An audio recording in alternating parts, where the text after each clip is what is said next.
لرز جاتے تھے، وہ شور قما اڑتا تھا، تابا شور نمک بخشے دعا اڑتا تھا، تابا شور نمک بخشے دھواں اٹھتا تھا۔ مجلس جعفر میں جو آئے گا چل کر 2 قدم، واہ اللہ اکبر، مجلس جعفر میں جو آئے گا چل کر 2 قدم، دور ہو جائیں گے اس کی زندگی کے سارے غم۔ بے شک، سبحان اللہ سبحان اللہ سبحان اللہ، الہی واہ آمین واہ۔ الہی آمین الہی آمین۔ اور جعفر صادق کا سن لیتا ہے جو بھی معجزہ، واہ جعفر صادق کا سن لیتا ہے جو بھی معجزہ، رزق کر دیتا ہے رب اس کے مقدر میں رقم۔ واہ واہ واہ سبحان اللہ سبحان واہ اللہ۔ واہ واہ، سبحان اللہ سبحان اللہ۔ شکریہ بھائی مولانا صاحب کے۔ اور اب میں مائک دے رہا ہوں نظامت کے لیے اس شخصیت کو جو ماشاءاللہ اپنے چست فکروں اور بے ساختہ باتوں پر قدرت رکھتا ہے۔ ماشاء اللہ ماشاء اللہ ماشاء اللہ ماشاء بس فکرے اللہ۔ آنے چاہیے آج کچھ۔ ماشاء اللہ میرا مقصد ہے ہمارے محترم جناب جہاز بھٹی صاحب کو میں مائک دے رہا ہوں۔ جزاک اللہ۔ بہت شکریہ ڈاکٹر صاحب، آپ نے واقعی آپ کے الفاظ جو ہے نا وہ چستی بھر دیتے ہیں وجود میں۔ بہت شکریہ آپ کے محبت سے لبریز تعارف کا ہمیشہ کی طرح۔ سب سے پہلے ہم آج اپنے امام جعفر صادق علیہ السلام کی شہادت کا پرسہ اللہم صلی علی محمد اپنے وقت کے امام کے حضور ان کا پرسہ پیش کرتے ہیں، اور اس کے علاوہ سید الشہداء امیر حمزہ علیہ السلام کا پرسہ بھی اپنے امام کو پیش کرتے ہیں۔ اللہ اکبر۔ احد کا معرکہ تھا، ان کی بھی شہادت کا جو ہے وہ دن ہے امیر حمزہ علیہ السلام کا۔ تو یہ دونوں پرسے اپنے امام کی خدمت پیش کرتے ہوئے بسم اللہ الرحمن الرحیم، ان اللہ وملائکتہ یصلون علی النبی یا ایھا الذین آمنوا صلوا علیہ وسلموا تسلیما۔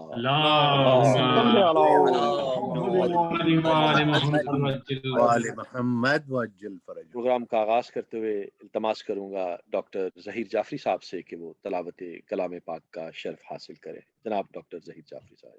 بواز بلند نعرہ صلوات۔ اللہم صلی علی محمد۔ شکریہ جی۔ آج میں سورہ توبہ کی 40ویں آیت کی تلاوت کا شرف حاصل کروں گا، اور یہ آیت ہے ہجرت کے وقت جب پروردگار کی مدد سے رسول اکرم نے ہجرت کی۔ اس میں تھا کہ جب رسول اکرم نے ہجرت کی تو شمال میں جانے کے بجائے وہ جنوب میں غار ثور میں 3 دن تک رہے، اور ایک وہ موقع بھی آ گیا تھا کہ جو کفارین مکہ تھے وہ آلموسٹ غار کے باہر تھے، جبکہ حضرت ابوبکر کو ہوا تھا، جس میں تھا کہ ان کو تسلی دی گئی تھی رسول اکرم نے۔ تو پروردگار اسی واقعے کو بیان کرتے ہیں۔ اعوذ باللہ من الشیطان الرجیم، بسم اللہ الرحمن الرحیم، الا تنصروہ فقد نصر اللہ اذ اخرجہ الذین کفروا ثانی اثنین اذ ہما فی الغار اذ یقول لصاحبہ لا تحزن ان اللہ معانا فانزل اللہ سکینتہ علیہ وأیدہ بجنود لم تروہا وجعل کلمۃ الذین کفروا السفلی وکلمۃ اللہ ہی العلیٰ واللہ عزیز حکیم۔ اور ترجمہ ہے، اور اگر تم نے اس نبی کی مدد نہ کی تو کیا ہوا، اللہ نے خود ان کی مدد کی اس وقت جب کافروں نے ان کو نکال دیا تھا، جب وہ صرف 2 میں سے ایک تھے، جب وہ دونوں غار میں تھے، اور جب وہ اپنے ساتھی سے فرما رہے تھے کہ غم نہ کر، یقیناً اللہ ہمارے ساتھ ہے۔ پس اللہ نے اپنی طرف کا سکون اور اطمینان اس پر اتارا، اور اس نبی کی مدد ایسے لشکروں سے کی جو تم کو نظر بھی نہ آتے تھے، اور کافروں کی بات کو نیچا کر کے دکھایا، اور اللہ کی بات تو سب سے اونچی ہی رہتی ہے، کیونکہ اللہ بڑا ہی زبردست، طاقتور اور بڑی گہری حکمتوں اور دانائیوں کے ساتھ بالکل ٹھیک ٹھاک کام کرنے والا ہے۔ صدق اللہ العظیم۔ ماشاء اللہ ماشاء اللہ ماشاء اللہ۔ اللہم صلی علی محمد۔ اس سے پہلے کہ میں غلام حیدر صاحب کو حدیث کسا کی درخواست کروں، اس آیت کے حوالے سے عموماً ہمارے جو دوسرے بھائی ہیں وہ بڑا اس کا چرچا کرتے ہیں اور کہتے ہیں کہ یہ چونکہ آیت دو ہستیوں کے بارے میں مخصوص ہوئی اور اس میں جو سیگا ہے وہ بھی جمع کا استعمال کیا گیا کہ غم نہ کر اللہ ہمارے ساتھ ہے، تو جس کے ساتھ اللہ ہو اس کو آپ کیسے فلاں فلاں کہہ سکتے ہیں۔ تو اسی طرح کی جو ہے وہ ایک آیت بیت رضوان کے حوالے سے بھی جو تھی اتری تھی کہ جن کے ہاتھوں کے اوپر اللہ کہا تھا، جب یہ کہا گیا تھا کہ اگر وہ واپس نہ آئے جو صلح حدیبیہ کے موقع پر ان کو بھیجا تھا مکہ میں بات کرنے کے لیے، تو ہم ان کا قصاص لیں گے، تو انہوں نے ہاتھ کے اوپر ہاتھ رکھ کے بیعت کی تھی، تو ان ہاتھوں کے اوپر اللہ کا ہاتھ ہے۔ تو یہ اس پہ بڑی خوبصورت ایک جگہ میں نے اس کی تشریح پڑھی تھی یا تفسیر پڑھی تھی کہ یہ ہوتا ہے حکم عمومی، اللہ کے کوئی دوسرا ایسا عمل کرے کہ اس عمومی حکم سے باہر نکل جائے، یعنی اس کی جو ہے تخصیص وہ جو ہے وہ پھر اس سے وہ باہر نکل جاتا ہے۔ مثال کے طور پہ جن احباب نے وہ بیت رضوان میں ہاتھ کے اوپر ہاتھ رکھا تھا، جس کے اوپر یہ کہا تھا کہ ان کے اوپر اللہ کا ہاتھ ہے، ان میں سے ایک صاحب جو تھے وہ بعد میں پلٹ گئے تھے، اور وہ قاتل جو تھے ایک بڑے مشہور صحابی جو تھے جن کو قتل کر دیا تھا اس میں صفین میں، کیا نام تھا؟ یاسر۔ یس ایگزیکٹلی، ہمارے یاسر۔ اور ان کے بارے میں چونکہ ایک دوسرا حکم آ گیا تھا کہ ہمارے کو ایک باغی گروہ جو ہے وہ قتل کرے گا، اور وہ اس باغی گروہ میں سے خاص بندہ تھا جس نے خود قتل کیا تھا، لہٰذا وہ اس عمومی حکم سے جو بیت رضوان کا تھا اس سے نکل گیا۔ اسی طرح جب یہ کہا جاتا ہے کہ اس آیت میں ان کو کہا جاتا ہے کہ اللہ ہمارے ساتھ ہے، تو جب تک تو ان کا عمل تابع رسول اور رسول خدا رہے گا تو تب تک ساتھ ہے۔ جب وہ اس کے اگینسٹ چلے جائیں گے کہ جس نے مجھ کو ناراض کیا، جس نے میری بیٹی کو ناراض کیا، اس نے مجھ کو ناراض کیا، جس نے مجھ کو ناراض کیا اس نے اللہ کو ناراض کیا، تو وہ حکم کے تحت پھر یہ باہر نکل گئے۔ تو یہ میں ایک تفسیر پڑھا تھا، میں آپ کو اس حوالے سے میں نے کہا میں آپ سے ایک اپنی ماشاءاللہ چھوٹی سی جو ہے وہ آپ کا ایک یہ بات بھی علم آج آشکار ہو گیا ماشاء اللہ، جناب۔ جزاک اللہ۔ وہ شیئر کرتا چلوں۔ اچھا قبلہ موجود ہے، قبلہ میں بڑی معذرت چاہتا ہوں آپ کی موجودگی میں جسارت کر بیٹھا۔ یہ ماشاءاللہ جزاکم اللہ۔ التماس کروں گا جناب غلام حیدر صاحب سے کہ آئیں اور حدیث کسا کی تلاوت فرمائیں۔ جناب غلام حیدر صاحب۔ اللہم صلی علی محمد۔ اعوذ باللہ من الشیطان الرجیم، بسم اللہ الرحمن الرحیم۔ ان اللہ وملائکتہ یصلون علی النبی یا ایہا الذین آمنوا صلوا علیہ وسلموا تسلیما۔ اللہم صلی علی محمد وعلی محمد۔ بسم اللہ الرحمن الرحیم۔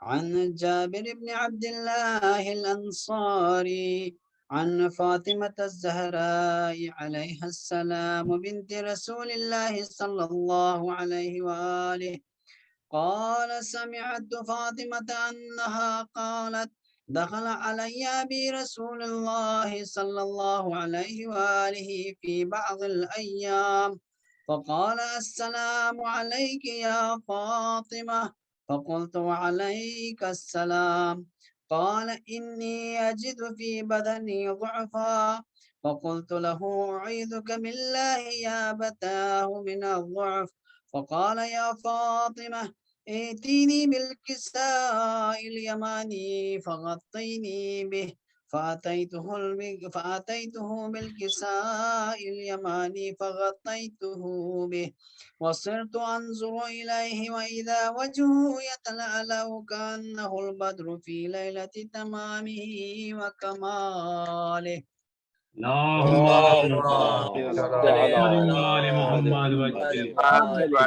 وما كانت إلا ساعة وإذا بولدي الحسن عليه السلام قد أقبل وقال السلام عليك يا أمه، فقلت وعليك السلام يا قرة عيني وثمرة فؤادي، فقال يا أمه إني أشم عندك رائحة طيبة كأنها رائحة جدي رسول الله صلى الله عليه وآله. فقلت نعم إن جدك تحت الكساء. فأقبل الحسن نحو الكساء وقال السلام عليك يا جداه يا رسول الله، أتأذن لي أن أدخل معك تحت الكساء؟ فقال وعليك السلام يا ولدي ويا صاحب حوضي. أذنت لك فدخل معه تحت الكساء.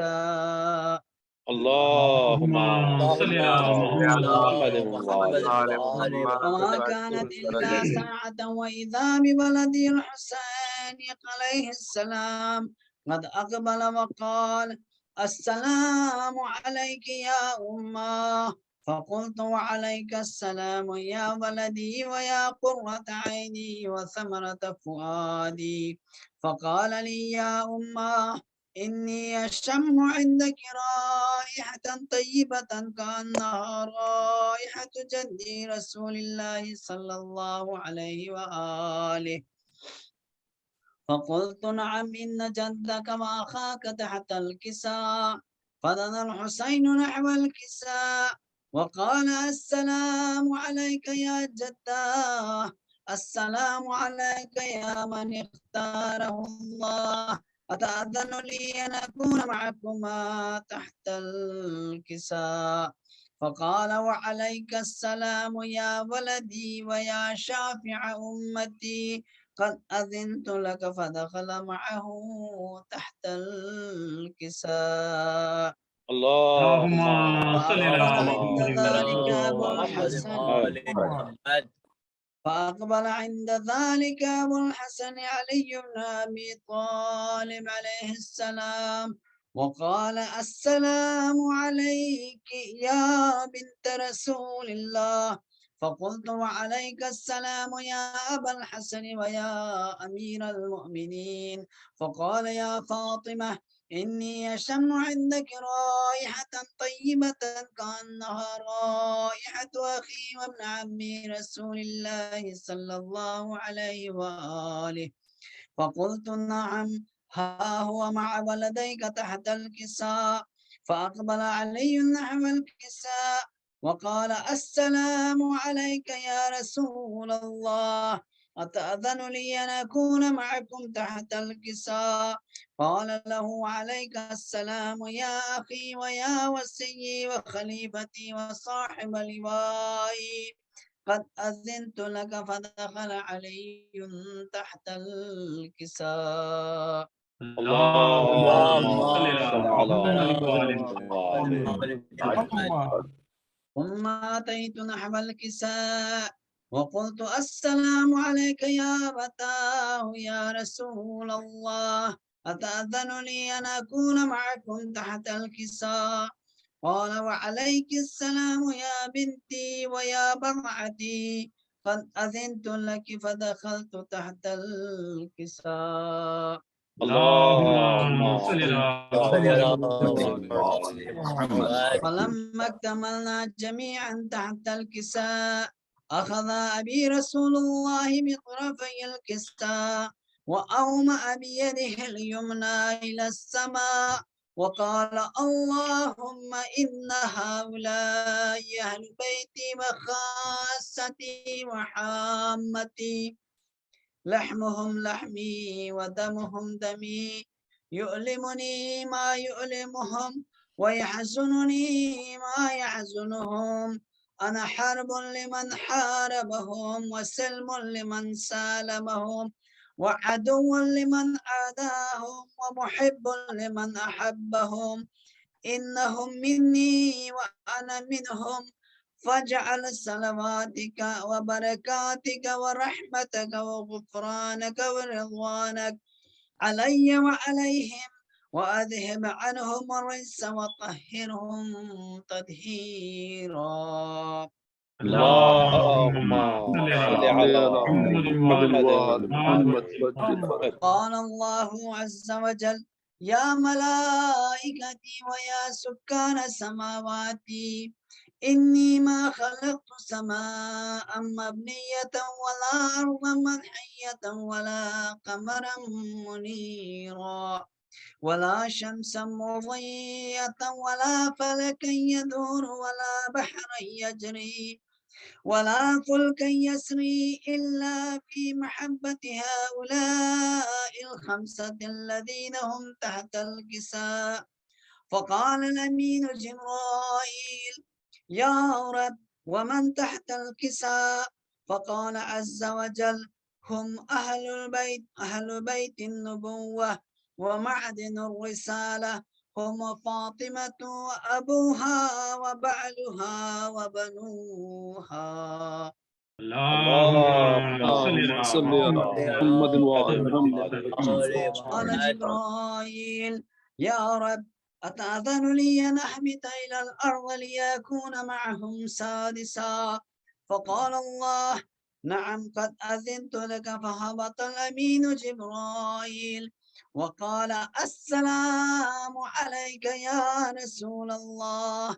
العلي الأعلى يقرئك السلام ويخصك بالتحية والإكرام ويقول لك: وعزتي وجلالي إني ما خلقت سماء مبنية ولا أرضا منحية ولا قمرا منيرا ولا شمسا مضيئة ولا فلكا يدور ولا بحرا يجري ولا فلكا يسري إلا لأجلكم ومحبتكم، وقد أذن لي أن أدخل معكم، فهل تأذن لي يا رسول الله؟ فقال رسول الله: وعليك السلام يا أمين وحي الله، إنه نعم قد أذنت لك. فدخل جبرائيل معنا تحت الكساء. اللهم صل على محمد. قال لأبي: إن الله قد أوحى إليكم يقول: إنما يريد الله ليذهب عنكم الرجس أهل البيت ويطهركم تطهيرا. اللهم صل على محمد وعلى محمد. قال علي لأبي: يا رسول الله أخبرني ما لجلوسنا هذا تحت الكساء من الفضل عند الله. فقال النبي: والذي بعثني بالحق نبيا واصطفاني بالرسالة نجيا، ما ذكر خبرنا هذا في محفل من محافل أهل الأرض وفيه جمع من شيعتنا ومحبينا إلا ونزلت عليهم الرحمة وحفت بهم الملائكة واستغفرت لهم إلى أن يتفرقوا. فقال علي: إذا والله فزنا وفاز شيعتنا ورب الكعبة. فقال النبي ثانيا: يا علي والذي بعثني بالحق نبيا واصطفاني بالرسالة نجيا، ما ذكر خبرنا هذا في محفل من محافل أهل الأرض وفيه جمع من شيعتنا ومحبينا وفيهم مهموم إلا وفرج الله هما ولا مغموم إلا وكشف الله غما ولا طالب حاجة إلا وقضى الله حاجته. فقال علي: إذا والله فزنا وسعدنا وكذلك شيعتنا فازوا وسعدوا في الدنيا والآخرة ورب الكعبة.